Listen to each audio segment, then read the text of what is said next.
नमस्कार प्यारे बच्चों, कैसे हैं आप सब। आज रिजल्ट आया है। बहुत सारे बच्चे बहुत खुश हैं, जश्न मना रहे हैं। बहुत सारे बच्चे बहुत दुखी भी हैं। उन दुखी बच्चों में दो तरीके के बच्चे हैं। एक वे बच्चे जिनसे हम साल भर हाथ जोड़कर कहते रह गए कि बेटा पढ़ाई कर लो, जरूरी है, 12th इंपॉर्टेंट होता है, और उन्होंने कोई ध्यान नहीं दिया। उन्होंने तमाम यूट्यूब चैनल खंगाले, तमाम झूठे वादे करने वालों के पीछे भागे, तमाम प्रकार के प्रलोभनों में फंसे और अपना समय खराब किया। और बाद में जब एग्जाम आ गया तो वे ये स्ट्रेटजी खोजने लगे कि 2 महीने में पढ़कर 95% कैसे लाएं। कितना दुखद है कि जब आपका परिवार आपको पूरे वर्ष भर की फीस मुहैया करवाता है, कपड़े खाने देता है, तब आप केवल साल के 2 महीने पढ़कर 95-98% लाना चाहते हो, और अंत में यह कहते हुए साल खत्म करते हो कि मेरी किस्मत में ही नहीं था या मेरी कॉपी गलत चेक हुई। अगर आप पहले नंबर के बच्चों में आते हो तो बेटा आपको वास्तव में दुखी होना चाहिए, क्योंकि आपने अपना वर्ष स्वयं से बर्बाद किया, आपने पैर पे कुल्हाड़ी मारी है, जबकि आपके शिक्षक हाथ जोड़कर आपको वर्ष भर कहते रह गए। दूसरे प्रकार के वे बच्चे हैं बेटा जिन्होंने बहुत मेहनत की, और कई बार ऐसा होता है कि बोर्ड एग्जाम में नंबर चढ़ने के दौरान, कॉपियां चेक होने के दौरान कुछ गलतियों की वजह से उनके सही नंबर उनकी मार्कशीट में नहीं आ पाए। आज जश्न का दिन है, एक तरफ मिठाइयां चल रही हैं, मालाएं चल रही हैं, एक तरफ वे दुख में हैं। वे जानते हैं कि मेरा दोस्त जो केवल मुझसे थोड़ा सा पढ़ने में तेज था, वो टॉपर बन गया है, फर्स्ट रैंक ले आया है, और मैं फेल होने की कगार पर हूं, 55% पर हूं, 60% पर हूं। उनको भरोसा है कि उन्होंने कॉपी अच्छी लिखी थी। यह क्लास उन्हीं बच्चों के लिए है जिनको अपने ऊपर भरोसा है कि उन्होंने कॉपी अच्छी लिखी थी, लेकिन कुछ कारणों की वजह से, थोड़े से आयोग में इधर उधर होने की वजह से हो जाता है। ह्यूमन एरर है। बहुत सारी चीजें बहुत व्यवस्थित की जाती हैं। इस बार आपके रिजल्ट में बहुत चीजें बहुत सही तरीके से की गई हैं और आपका रिजल्ट बहुत बेहतर तरीके से आया। फिर भी अगर कोई गलती रहती है तो आयोग आपको एक विकल्प देता है, उसे कहते हैं कॉपी रीचेकिंग का। यह वास्तव में वरदान है उन बच्चों के लिए जो बच्चे परेशान हैं और यह कह रहे हैं कि सर कम से कम इतना तो लिखा ही था कि फेल ना हो, और हमें फेल कर दिया गया। या फिर सर कम से कम 90% का लिखा था तो 80 मिल जाता, 50% तो भरोसे लायक ही नहीं है मेरे मार्कशीट के लिए या मेरे कॉपी के लिए। उनके लिए भी यह विकल्प खुला है। क्या होता है, आप सबने इसका नाम सुना होगा बेटा, स्क्रूटनी का, संनिरीक्षा का। ध्यान से देखना, इसमें क्या होता है, इसमें इसका फॉर्म आता है, आप फॉर्म को फिल करते हो, और ध्यान रखना इसकी फीस भी होती है, यानी यहां पर आपको कुछ आर्थिक हानि भी सहनी पड़ेगी। अब वे बच्चे जो केवल अपने परिवार को, समाज को बरगलाने के लिए झूठ बोल रहे हैं कि मेरा तो कॉपी बहुत अच्छा लिख गया था, नंबर खराब आया, जबकि उन्होंने मेहनत नहीं करी थी, उनसे मैं हाथ जोड़ के कहता हूं बेटा मां बाप के और पैसे बर्बाद मत करना। लेकिन जिन बच्चों को लगता है कि उनके मेहनत की का नंबर उनको नहीं मिला, उनके साथ थोड़ी जास्ती हुई है, कहीं कुछ रह गया है जो सही होना चाहिए, उनके लिए यह व्यवस्था है। आपका फॉर्म आता है, कब फॉर्म आता है? 4 से 5 दिन के अंदर फॉर्म आता है। 4 से 5 दिन के अंदर, रिजल्ट आने के 4 से 5 दिन के अंदर फॉर्म आता है। आपको पता है, अगर मैं 2025 की बात करूं बेटा, तो 2025 में रिजल्ट आया था 25 अप्रैल को।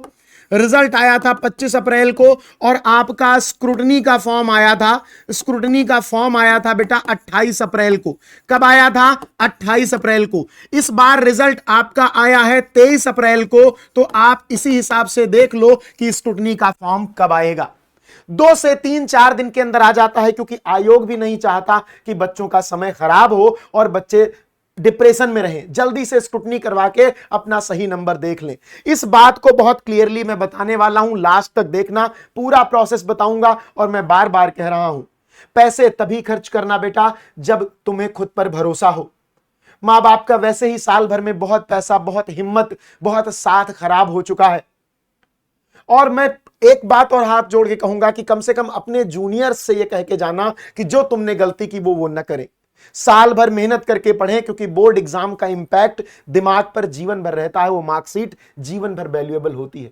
जब भी यूपीएससी का, नीट का, जेई का फॉर्म भरने जाओगे, तुम्हें सीयूईटी का फॉर्म भरने के लिए, एनडीए का, तो तुमसे फॉर्म भरने वाला 10th की मार्कशीट मांगेगा, 12th की मार्कशीट मांगेगा, डेटा देखेगा कि क्या सही है क्या गलत।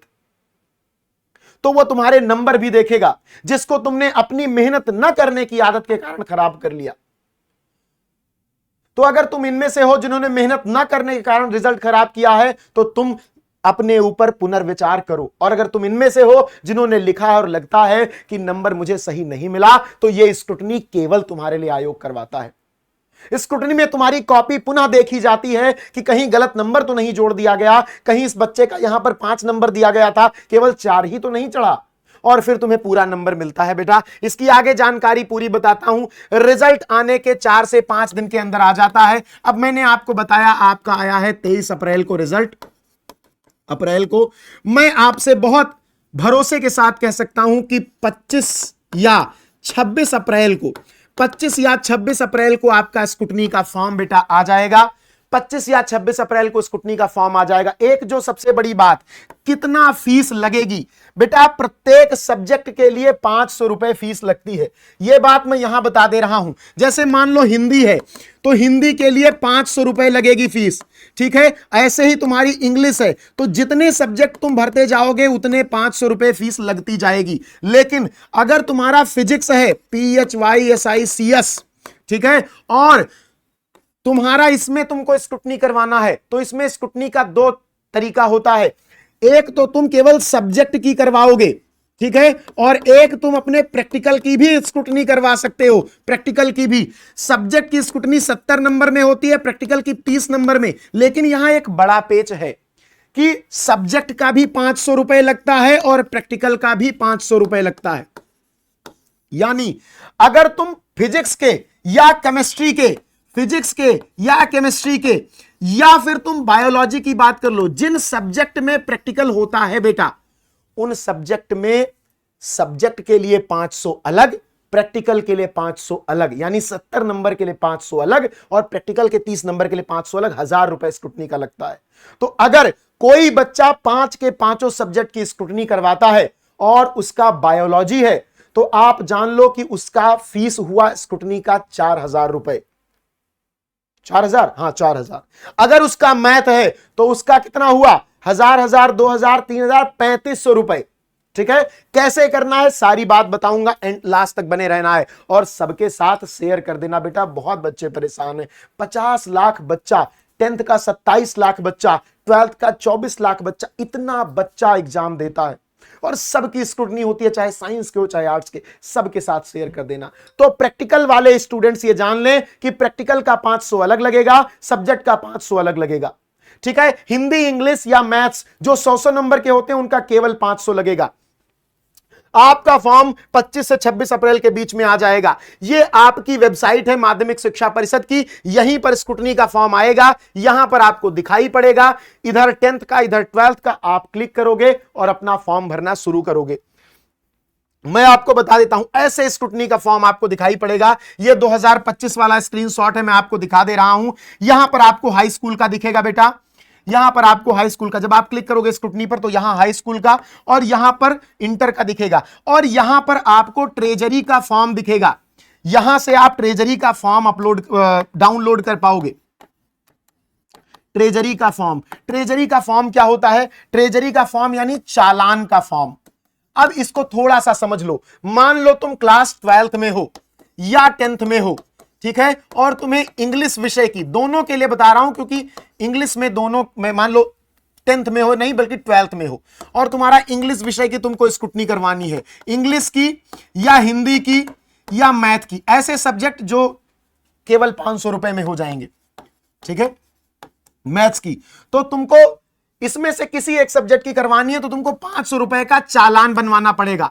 वो चालान बनेगा तुम्हारे यहां के किसी भी बैंक से, SBI से बनवा लो, और फिर इस चालान के साथ यहां पर जो फॉर्म तुम भरोगे उसको डाउनलोड करके उसकी ओरिजिनल प्रति, चालान की और फॉर्म की, तुम भेजोगे क्षेत्रीय कार्यालय पर। मैं क्षेत्रीय कार्यालय का एड्रेस भी तुमको दे रहा हूं, फिर से मैं तुमको बहुत आसान भाषा में समझा दे रहा हूं। तुम यहां तक समझ गए? यहां तक समझ गए बेटा कि यहां पर जैसे तुम हाई स्कूल या इंटरमीडिएट की सन्निरीक्षा, हिंदी में स्क्रूटनी को सन्निरीक्षा कहते हैं, स्क्रूटनी वाले पर क्लिक करोगे, इधर हाई स्कूल तुम्हें दिखाई पड़ेगा, इधर इंटर। तुम हाई स्कूल में हो, हाई स्कूल वाले पे क्लिक करोगे, इंटर में हो, इंटर वाले पे, और किसी पर भी हो, चालान तो सब में तुम्हें जमा करना है। अच्छा, उसके बाद आगे आ जाओगे, किसी भी बैंक से माध्यमिक शिक्षा परिषद उत्तर प्रदेश के लिए, माध्यमिक शिक्षा परिषद उत्तर प्रदेश प्रयागराज के नाम से तुम्हें चालान बनवाना है। चालान तुम्हें बनवाना है किस नाम से?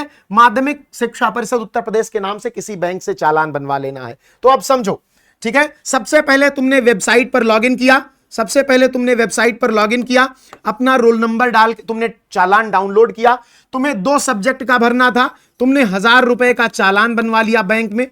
तुम बैंक में जाओगे, उनसे कहोगे कि मुझे उत्तर प्रदेश माध्यमिक शिक्षा परिषद प्रयागराज के नाम से चालान बनवाना है। वो तुमसे 1000 रुपए लेंगे और चालान बनाकर तुमको दे देंगे, कोई परेशानी नहीं होगी, ठीक है। उसके बाद तुम वो चालान लेकर के आओगे, वेबसाइट पर जाओगे, वेबसाइट पर जाकर के जैसे ही तुम अपना रोल नंबर डाल के ओपन करोगे, वहां पर तुम्हारे सब्जेक्ट के सामने, जैसे हिंदी है तो एक टिक लगाने वाला होगा, तुम टिक लगाते जाओगे, जितने भी सब्जेक्ट की तुम्हें करवानी है करवा लोगे। नीचे तुम्हारा टोटल होकर के आ जाएगा, उसको डाउनलोड करने का ऑप्शन आ जाएगा और उसी वेबसाइट पर, उसी पोर्टल पर सबसे नीचे वो एड्रेस दिखेगा जिस पर तुम्हें भेजना है। वो एड्रेस लिख लेना, फॉर्म का प्रिंट आउट और चालान का प्रिंट आउट लेकर के चले जाना पोस्ट ऑफिस पर और उसी एड्रेस पर भेज देना। जब स्क्रूटनी का फॉर्म आएगा तब तुम्हें बताया जाएगा कि लास्ट डेट क्या है उसको भेजने की। पिछली बार 19 अप्रैल थी, इस बार 2 दिन पहले रिजल्ट आया है तो जान लो 17 अप्रैल होगी, ठीक है। अब आगे बढ़ते हैं। फॉर्म भरने के बाद क्या करना है? फॉर्म भरने के बाद आपको भरे हुए फॉर्म का प्रिंट आउट निकाल लेना है। निकालकर चालान की एक प्रति के साथ संबंधित जिले के माध्यमिक शिक्षा परिषद के क्षेत्रीय कार्यालय के पते पर भेजना है। अब आपको पता है कि माध्यमिक शिक्षा परिषद प्रयागराज में है, लेकिन इसका क्षेत्रीय कार्यालय भी है। उत्तर प्रदेश इतना बड़ा है तो सभी लोग तो डायरेक्ट कनेक्ट नहीं कर सकते, इसलिए उसको छोटे छोटे पार्ट में बांट दिया गया है। यह उनके क्षेत्रीय कार्यालय का एड्रेस है, ठीक है। जो मुख्यालय है, यानी जो प्रयागराज में है माध्यमिक शिक्षा परिषद, वो प्रयागराज, मिर्जापुर, चित्रकूट धाम, इन मंडलों को देखता है, ठीक है। जो मेरठ में है वो मेरठ, सहारनपुर, मुरादाबाद मंडल को देखता है, क्षेत्रीय कार्यालय यूपी बोर्ड मेरठ। जो बनारस में है, क्षेत्रीय कार्यालय यूपी बोर्ड बनारस, वो वाराणसी, गोरखपुर, आजमगढ़, बस्ती मंडल को देखता है। गोरखपुर, बरेली में भी है। आप जब फॉर्म भर रहे होगे वेबसाइट पर बेटा, तो जहां से तुम प्रिंट आउट निकालोगे अपने भरे हुए फॉर्म का, उसी के नीचे वो एड्रेस दिखेगा, क्योंकि वेबसाइट को तो पता ही है कि तुम किस जिले से लॉगिन कर रहे हो, तो वो तुमको वही एड्रेस देगा जहां पर तुम्हें उसे भेजना है। भेज देना और उसके बाद तुम इंतजार करना कि जब तुम्हारा स्क्रूटनी का रिजल्ट आए। मैंने तुमको डेट बता दी है बेटा, एक बार मैं फिर से एक्सप्लेन कर देता हूं आपको डेट के बारे में। एक बार मैं आपको डेट के बारे में फिर से एक्सप्लेन कर देता हूं, ठीक है। आपका जो बेटा स्क्रूटनी का फॉर्म आता है वो रिजल्ट के 4-5 दिन बाद आ जाता है। पिछली बार 2025 में ये आया था, 25 अप्रैल को रिजल्ट आया था और 28 अप्रैल को स्क्रूटनी का फॉर्म आया था। इस बार 23 अप्रैल को रिजल्ट आया है, तो मैं मान के चल रहा हूं 25 या 26 को आपका स्क्रूटनी का फॉर्म आ जाना चाहिए। तो इसको बना के रख लो अपने पास, जैसे ही आएगा मैं तुम्हें फॉर्म भरने का तरीका भी बताऊंगा। बस मैं हाथ जोड़ के निवेदन करता हूं कि बेटा गलतियां करना हमेशा सही नहीं होता। लास्ट के 2 महीने में पढ़कर 95% नहीं आता। साल भर के सिलेबस को साल भर पढ़ना पड़ता है। तो अपने सभी छोटे भाई बहनों से कहना कि एक शिक्षक गुहार लगा रहा था कि अपना जिंदगी बर्बाद मत करो, मां बाप का पैसा भरोसा मत तोड़ो, और अगर फिर भी तुम्हारे साथ कुछ गलत हुआ है तो आयोग भी तुम्हारे साथ खड़ा है और हम भी तुम्हारे साथ खड़े हैं। I love you all. ये पूरा यूपी बोर्ड मेरा है, हमारा है, विद्याकुल का है, विजय बैच का है, सब हमारे द्वारा संचालित होता है, हमारे द्वारा सबको गाइड किया जाता है टॉपर बनने के लिए। आप अपने छोटे भाई बहनों को हमसे जोड़ सकते हो कि वे ये गलती ना करें, और अगर आपके साथ गलत हुआ है तो ये पूरा तरीका फॉलो करके तुम अपनी स्क्रूटनी करवा सकते हो। और यकीन मानो, बहुत सारे बच्चों को मैं जानता हूं बेटा, पिछले 7 साल से यूपी बोर्ड का सबसे ज्यादा बच्चा मैंने पढ़ाया है। इस बार एग्जाम के दिन 1,06,499 बच्चा मेरी क्लास में लाइव था। तो तुम समझ सकते हो कि कितने बच्चों को मैंने स्क्रूटनी से फेल होने से बचाया होगा और कितने बच्चों के कम नंबर को ज्यादा करवाया होगा। और ये हर साल मैं करता हूं, हर साल मैं देखता हूं। तो मुझे भरोसा है कि अगर तुमने सही से कॉपी लिखी है और 1-2 नंबर इधर उधर हो गए हैं, बेटा सही हो जाएगा। लेकिन जिन्हें पता है कि उनकी कॉपी सही नहीं है, बेटा मां बाप का पैसा मत बर्बाद करवाना। 500 रुपए एक सब्जेक्ट का लग रहा है। और फिजिक्स में अगर या केमिस्ट्री में या बायोलॉजी में जाओगे तो प्रैक्टिकल और सब्जेक्ट का 500-500 अलग लग रहा है। वो वेबसाइट पर देखेगा तुम्हें, जब फॉर्म आएगा मैं पूरा प्रोसेस बताऊंगा। ठीक है, सबके साथ शेयर कर देना बेटा, सबका भला हो।